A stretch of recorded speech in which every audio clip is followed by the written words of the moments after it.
2010, Maastricht University disposed of 720,000 kilograms of waste in total. The amount of paper corresponded to 1,600 Dutch households, and the amount of cardboard was equivalent to 580 households. The Green Office, in their report, talked about the design of long-term plans to reduce the waste disposal per student or per employee.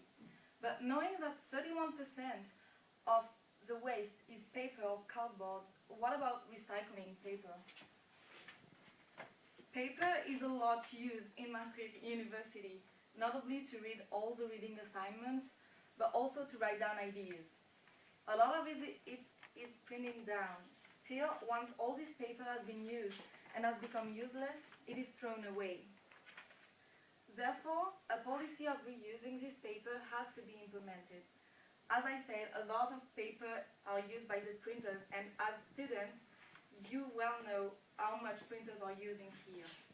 This is why the reuse of the paper would be done through the printers, mainly, and this would also reduce the amount of paper bought by the university. The question now is how. How can the paper be recycled? Of course, the process of recycling would be delegated to the recycling company in Maastricht, as we know that it's really used in the Netherlands.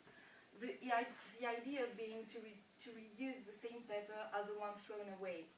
But for the paper to arrive to the recycling company, we again have the question of how.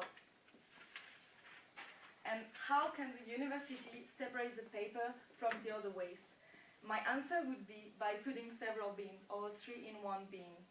That would save the reuse of the paper fiber, but also of plastic. The university would have bigger bins, but would be greener. The economy of paper would be beneficial for the spending of the university, but also for the environment. Less paper bought means a decrease in demand, and the offer would probably also decrease in the long term. Those bins that I have shown you may be bigger and more expensive than the one the university have now.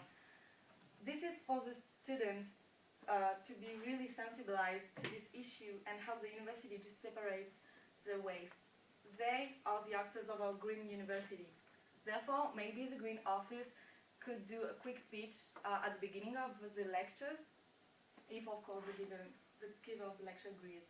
This strategy may be only good for the short term, but it is really easy to implement and beneficial to the environment.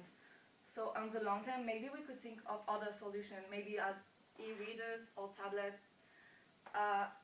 Perhaps the solution I have told you about would be an help to the sustainability vision for 2030.